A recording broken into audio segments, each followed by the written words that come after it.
Shalom, selamat pagi teman-teman yang terkasih di dalam Tuhan. Selamat hari Minggu.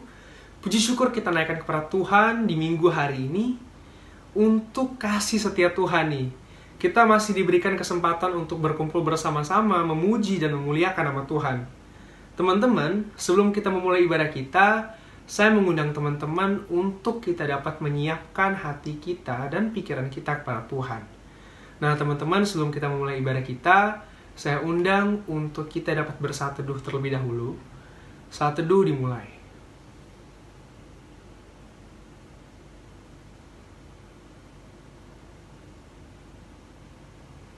Baik, teman-teman, saat teduh selesai.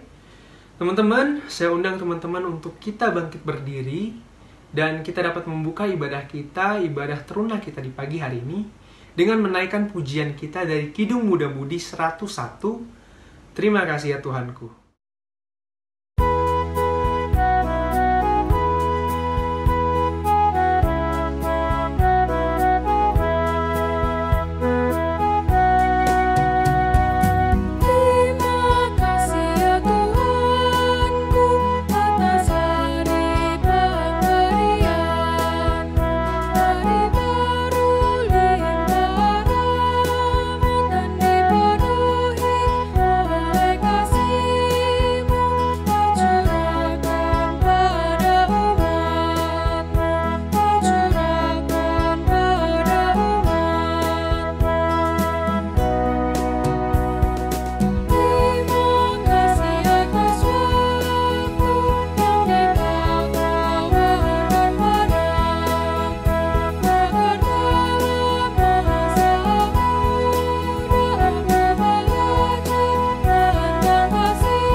Shalom, adik-adiknya terkasih Persekutuan Taruna GPIB Zebulon. Apa kabarnya?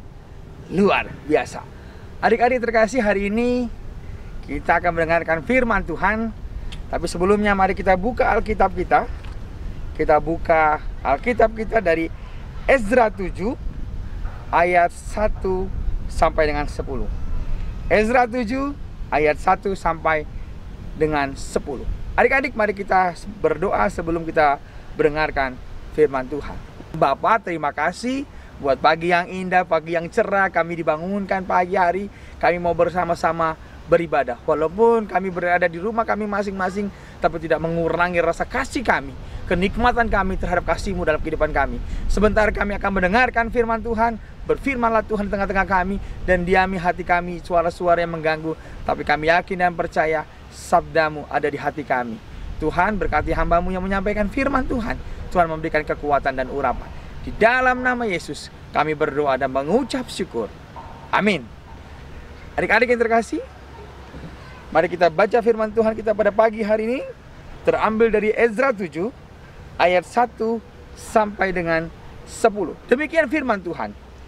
Ezra diberi kuasa oleh raja untuk mengatur kebangkitan dalam rumah Allah.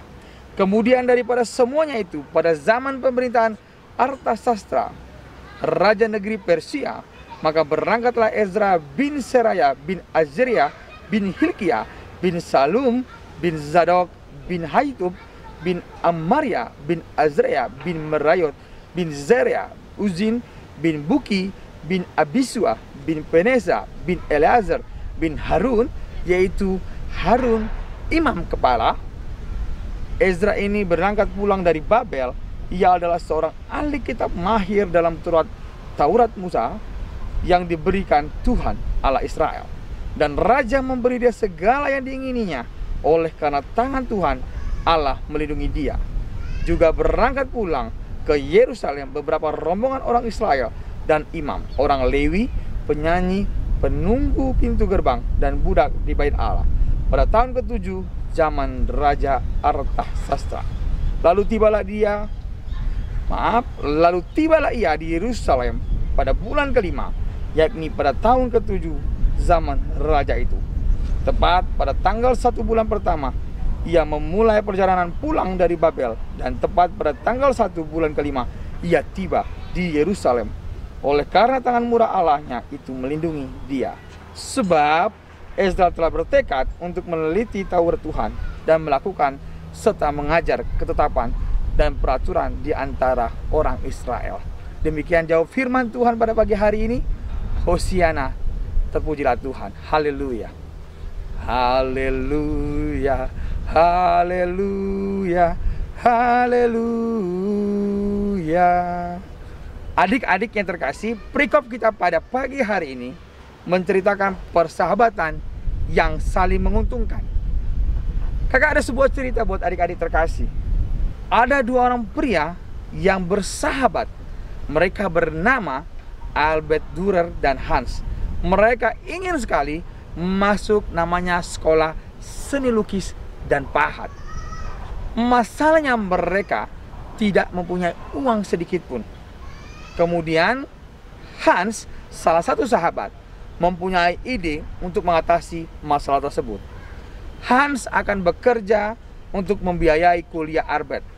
Nanti setelah Albert lulus dan menjadi pelukis, maka Albert kembali akan membiayai kuliah Hans. Hans bekerja sebagai seorang kuli bangunan. Lalu Albert masuk sekolah seni lukis dan pahat. Tahun demi tahun pun berlalu. Akhirnya seorang Albert, teman Hans, lulus dari sekolahnya dengan penuh semangat dan sukacita. Ia pergi ke rumah Hans. Karena bangganya teman-teman, saudara-saudariku, dia senang, dia bahagia, dia sudah lulus dari sekolah seni lukis dan memahat. Dia pergi ke rumah sahabatnya yang bernama Hans. Dia mau ngasih tahu, bro, ini aku selesai. Ketika tiba di rumah Hans, ia mengetuk pintu berkali-kali, tok tok tok tok tok tok. Namun tidak ada jawaban, adik-adik. Albert bingung, kok nggak ada orang ya di rumah? Albert mengintip dari jendela. Apa yang terjadi, saudara? Apa yang terjadi, adik-adikku? Pada waktu Albert melihat dari jendela, ternyata dia melihat seorang Hans lagi bersujud dan bertelut. Kedua tangan sahabatnya itu mengarah ke atas, lagi sedang berdoa. Hans sedang berdoa sambil menangis. Apa yang ia katakan, adik-adik? Oh Tuhan, tanganku sudah menjadi kaku dan kasar. Tanganku sudah tidak bisa dipakai untuk melukis. Biarlah Albert saja yang menjadi pelukis. Itu yang disampaikan Hans. Ternyata pekerjaan seorang Hans sebagai kuli bangunan telah membuat tangannya menjadi kaku dan kasar. Ia tidak mungkin lagi menjadi seorang pelukis lagi. Apa yang dilakukan Hans tentunya tidak bisa dilupakan oleh seorang Albert seumur hidupnya, seorang Albert temannya. Itulah sebabnya Albert mengabdikan kasih dan pengorbanan sahabatnya ini dengan membuat sebuah lukisan yang bernama Tangan Berdoa, Frying Hand, yang sangat terkenal itu. Kalau teman-teman adik-adik bisa melihat ada sebuah lukisan yang tangan sedang berdoa, itu namanya Frying Hands. Itu dedikasi seorang Albert. Adik-adik yang terkasih yang cukup luar biasa, yang kami banggakan, yang abang banggakan, kakak banggakan. Apa arti seorang sahabat buat adik-adik? Nanti kakak akan bertanya di akhir cerita nanti untuk adik-adik tulis dan adik-adik buat coret-coret dan adik-adik berikan kepada kakak layanan. Menurut adik-adik yang terkasih, seperti apakah menjadi seorang teman dekatmu? Bagaimana kamu bisa mempunyai seorang teman? Seperti apakah ciri-ciri temanmu? Apakah dia pendiam? Atau ya suka bicara? Atau yang bagaimana? Jika Anda seorang pendiam, kemungkinan lebih suka mencari teman yang bicara, yang ramai. Demikian sebaliknya, orang yang ramai cenderung suka mencari teman yang pendiam. Terlepas dari kelebihan sifat atau jenis kelamin, pada umumnya kita mencari orang yang memenuhi kebutuhan kita. Dan bisa jadi justru orang yang punya kecocokan dengan diri kita. Ya, kebanyakan kita selalu mencari orang yang pas, yang cocok, yang bisa mengerti kita dan tahu akan kita dan bagaimana dengan kita. Teman-teman yang terkasih, adik-adik yang terkasih, adik-adik pasti akan memilih sahabatnya. Oh, temanku itu kenal aku loh. Oh, temanku itu tahu aku loh. Oh, temanku itu sangat begini loh. Pasti teman-teman memilih orang yang pas dan cocok untuk menjadi sahabat adik-adik. Nggak mungkin musuh adik-adik menjadi sahabat adik-adik. Bahkan orang sekalipun, orang-orang biasa-biasa, tapi ada orang spesial, orang-orang yang pernah mengerti adik-adik, yang tahu akan adik-adik. Karena kecocokan itu dapat berupa kegemaran, keahlian rohanian, keahlian atau kerohanian yang sama, atau karakter maupun kebiasaan. Itulah ciri-ciri ketika kita mau orang dekat dengan kita. Sering juga persahabatan terjadi akrab karena kita sama-sama enak ngobrolnya, nyambung berbicara, pemikiran atau visi yang sama, tujuan yang sama untuk hidup ini, atau karya yang sama, bentuk yang sama seperti Han tadi. Contoh adik-adik, apa yang mereka mimpikan yang sama, tapi satu mau berkorban untuk sahabatnya. Ini luar biasa. Persahabatan sering kali ditandai dengan hubungan timbal balik, saling menguntungkan satu sama lain. Hubungan timbal balik dapat terjadi karena senasib dan sepenanggungan. Itu yang terjadi. Kalau kita belajar tentang ilmu sains, adik-adik yang terkasih, tentang ilmu alam, ada yang mengatakan begini, simbiosis mutualisme. Saling menguntungkan satu sama yang lain, saling menopang. Ada pula hubungan kesalingan itu dimulai dari satu pihak yang berinisiatif untuk berbuat baik kepada orang lain terhadap satu sama yang lain. Iya, simbiosis mutualisme, saling menguntungkan. Aku bisa menguntungkan sahabatku, sahabatku bisa menguntungkan aku. Artinya dalam suatu konteks besar, ada dalam pelayanan. Kita sama-sama menunjang pelayanan, kita sama-sama dalam belajar, kita sama-sama dalam bekerja. Adik-adik sebagai anak layan PT, misalnya dalam sekolah, dalam berkuliah atau belajar bersama, punya kelompok bersama, pekerjaan bersama, buat PR bersama, apalagi dalam posisi daring begini, saling membantu. Misalnya contoh, teman kita, oh bro, maaf ya, aku nggak punya paket, aku pingin sekali ikut daring, tapi dalam minggu-minggu ini papaku nggak ada rezeki mau beli paket. Adik-adik sebagai teman yang baik, adik-adik bisa bantu itu. Iya bro, aku bisa bantu tapi nggak banyak, boleh lah ya. Itu rasa kebersamaan, persahabatan yang luar biasa, melihat temannya yang membutuhkan. Atau kita begini, boleh nggak kita belajar di rumahku saja, kita belajar bersama. Ini saling menguntungkan, saling membantu, saling menopang, saling menghargai satu sama lain. Bahkan kita saling mengerti bahwa kebutuhan seorang sahabat seperti apa. Jangan kita memilih seorang sahabat yang merugikan kita, mencelakakan kita. Adik-adik, kita sangat, kalau kita belajar tentang ilmu alam adalah yang mengatakan simbiosis mutualisme, saling menguntungkan satu sama lain, saling menopang, saling berhubungan. Apapun penyebab dan alasannya, persahabatan muncul, berkembang sejalan dengan kesalingan menguntungkan kedua belah pihak. Jadi ini semua menguntungkan kita untuk kedua belah pihak. Makanya hari ini kita berbicara tentang namanya persahabatan. Apa makna persahabatan bagi adik-adik?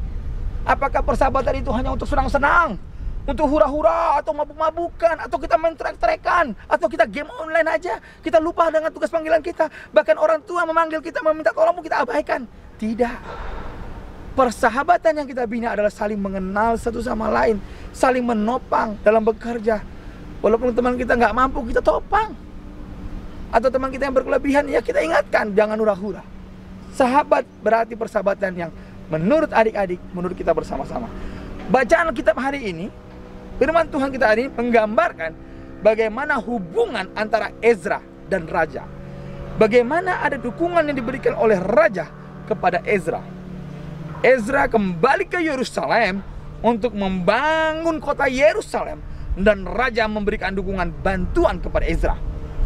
Yang jadi masalah hari ini adalah meskipun mereka berasal dari bangsa yang berbeda, tapi persahabatan tetap dapat terjalin.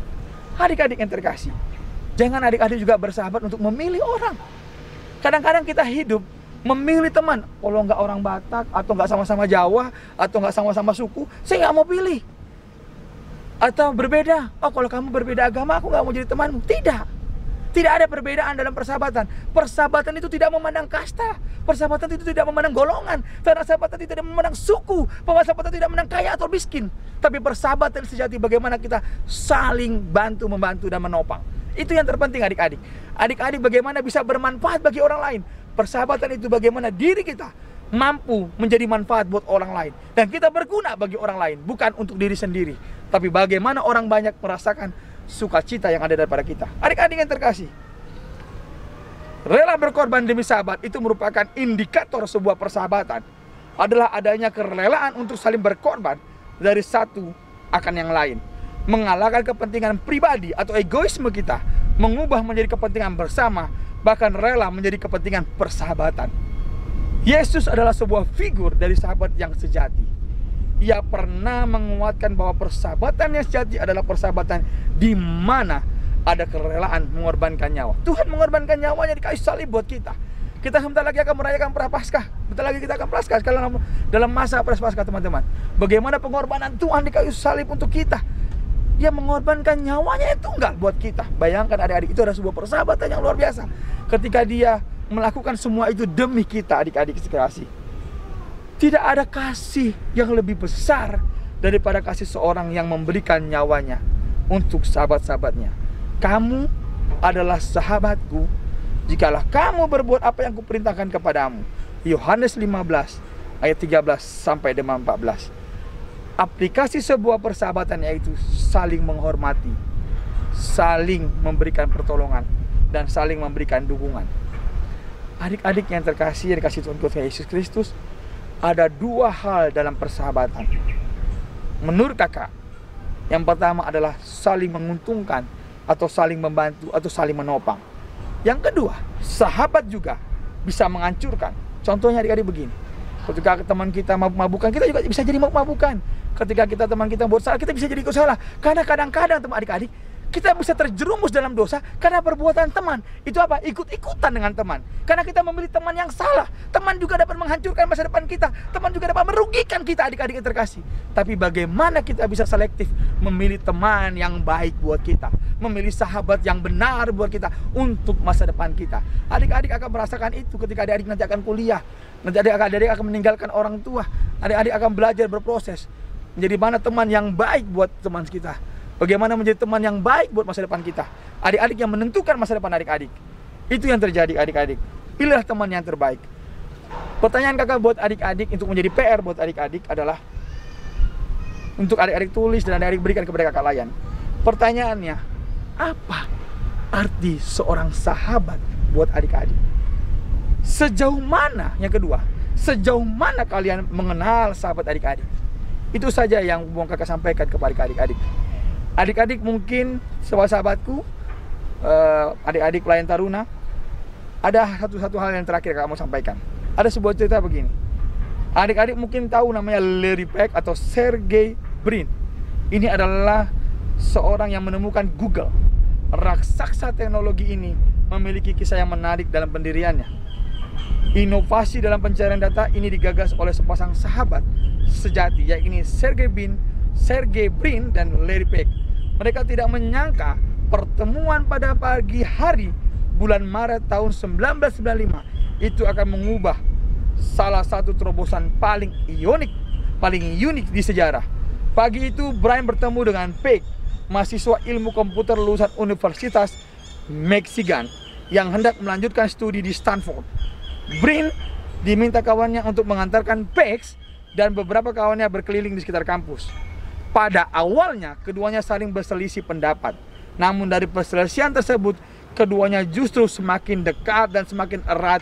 Mereka pun semakin dekat setelah mendapat beasiswa yang sama dari Yayasan National Science Foundation. Setahun berikutnya, kelahiran Google mulai terinisiasi. Page yang saat itu sedang mengerjakan disertasinya mengajak Brian mengobrol Page menceritakan ambisinya untuk memudahkan pencarian data. Mereka pun sepakat untuk membuat mesin pencarian yang sekarang dikenal sebagai Google.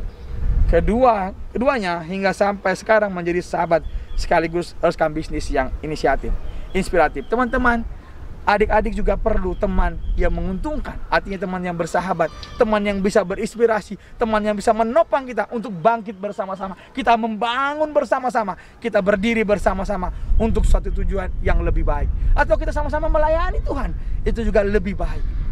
Pilihlah teman yang tepat, jangan adik-adik salah pilih sahabat. Itu saja dari kakak. Tuhan Yesus memberkati adik-adik. Yang terakhir adalah buat adik-adik, ada sebuah ilustrasi begini. Seorang sahabat, si A atau si Andi, berdoa agar dengan si B, lalu berdoa untuk si B. Sedangkan si B berdoa hanya untuk diri sendiri. Hasilnya, dagangan si B lebih laris dari si A. Kenapa? Karena ada seorang sahabat yang mendoakan. Intinya adalah sebagai seorang sahabat, mari kita saling mendoakan, saling menopang satu sama lain. Tadi ada hubungan take and give, ada kebaikan bersama-sama untuk mensupport kita lebih baik ke depan. Demikian firman Tuhan kita pada pagi hari ini. Hosiana, terpujilah Tuhan. Haleluya. Amin.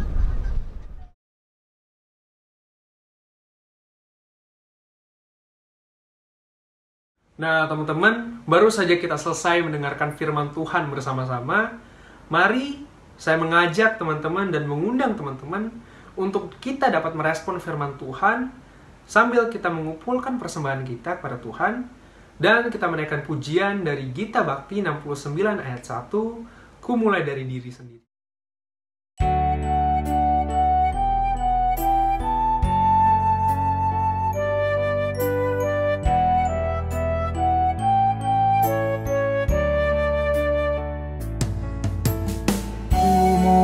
Dari diri sendiri untuk melakukan yang terbaik. Ku mulai dari diri sendiri, hidup jujur dengan hikmat Tuhanku. Tekadku Tuhan mengikutmu selama hidupku, berpegang teguh kepada iman dan percayaku. Akan ku mulai dari diriku, melakukan sikap yang benar. Biarpun kecil dan sederhana, Tuhan dapat membuat jadi besar.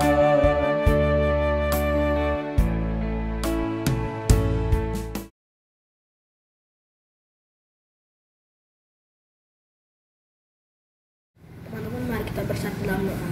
Terima kasih Tuhan, terima kasih Bapak, Kau masih menyertai kami sepanjang hari ini. Ya Tuhan, berkatilah juga teman-teman teruna kami Tuhan, berkatilah mereka, berikanlah mereka kesehatan supaya mereka bisa beribadah bersama kami dan bisa melakukan aktivitasnya masing-masing. Berkatilah juga kakak layan Tuhan, berikanlah mereka kesehatan, berikanlah mereka kesabaran dalam mengajari kami dan ketabahan.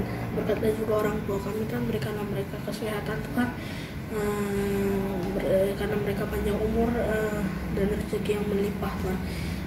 Berkatilah juga sekolah dan pendidikan kami Tuhan, berkatilah Tuhan supaya pendidikan kami lancar sampai kami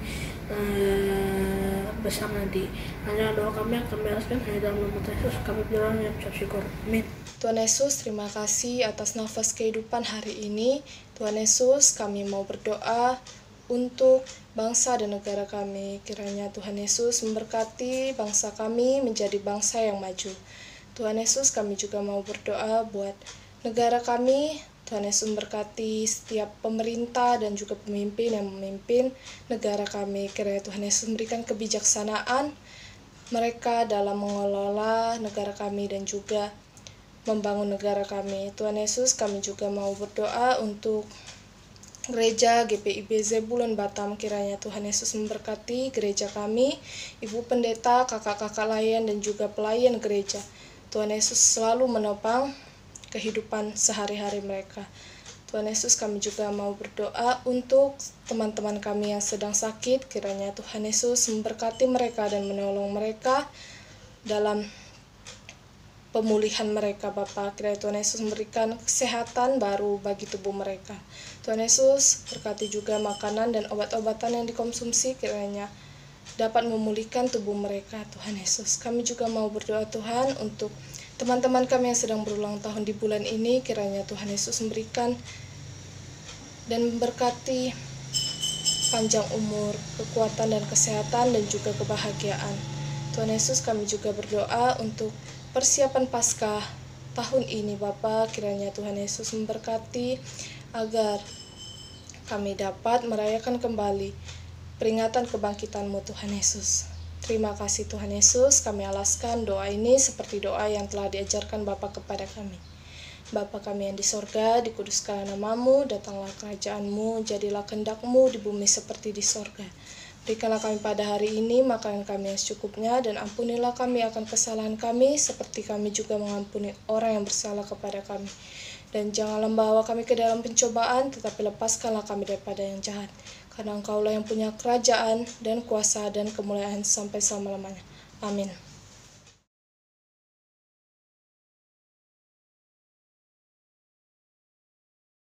Nah teman-teman, kita akan menutup ibadah kita di minggu hari ini, di pagi hari ini. Tapi pertama-tama, saya mengundang teman-teman untuk kita semua dapat bangkit berdiri, dan kita akan menaikkan pujian kita dari Gita Bakti 121 ayat 1, Hai pergi dan wartakan Injil Kristus.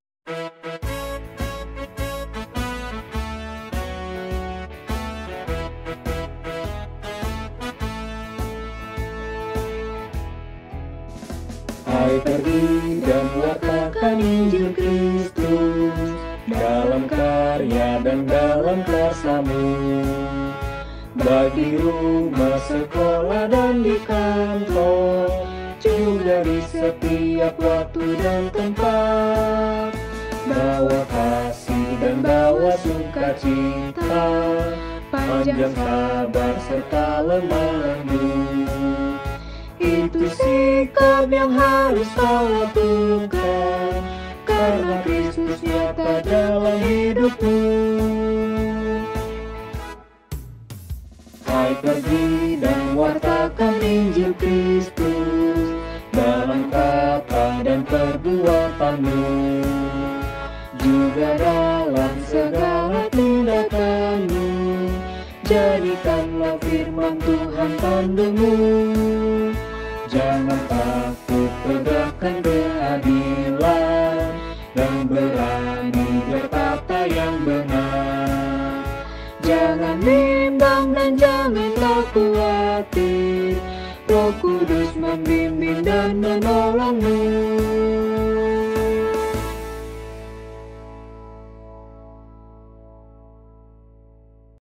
Tuhan Yesus yang baik, kami mau bersyukur buat waktunya Tuhan.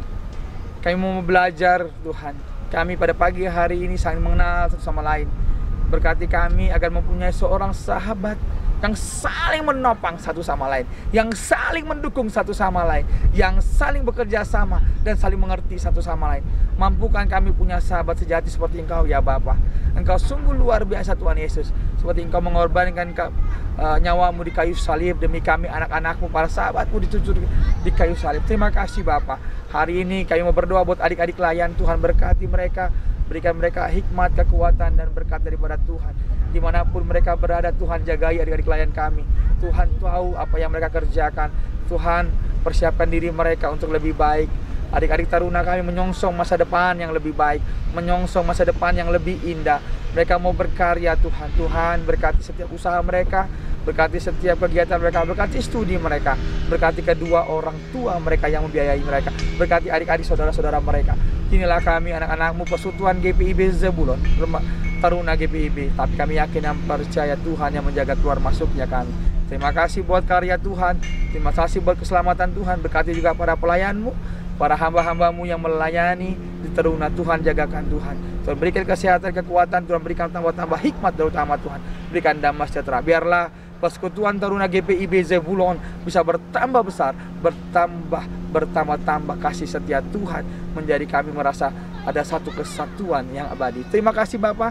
Di dalam nama Yesus kami berdoa dan mengucap syukur. Kami juga berdoa buat pendeta kami, Ibu Pendeta yang bertugas. Tuhan berkati para jemaat kami, bahkan para pelayan, bahkan para koster. Tuhan berkati semua para struktural yang ada di gereja kami.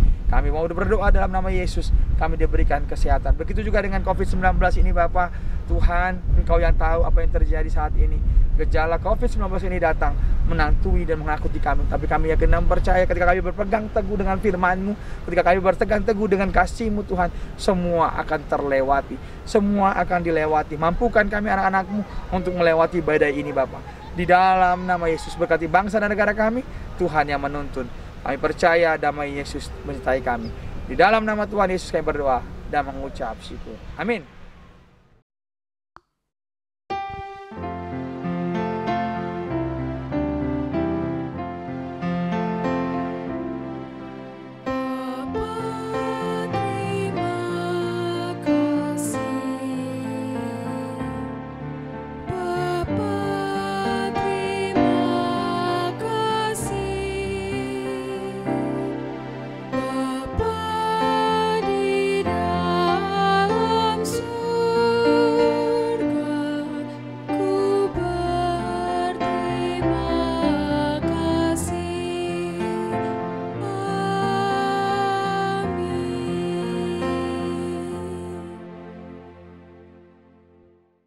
Nah, kita sudah sampai di penghujung ibadah kita, teman-teman. Tapi sebelumnya saya ingin mengucapkan terima kasih sebanyak-banyaknya kepada Kakak Layan yang sudah memberitakan firman Tuhan, dan juga teman-teman nih yang udah mengikuti ibadah kita dari awal, pertengahan, hingga akhir. Teman-teman, ingat, selalu pakai masker. Kalau mau keluar rumah, ingat cuci tangan, pakai hand sanitizer. Nah, sampai ketemu lagi di ibadah minggu depan. Terima kasih, Tuhan Yesus memberkati.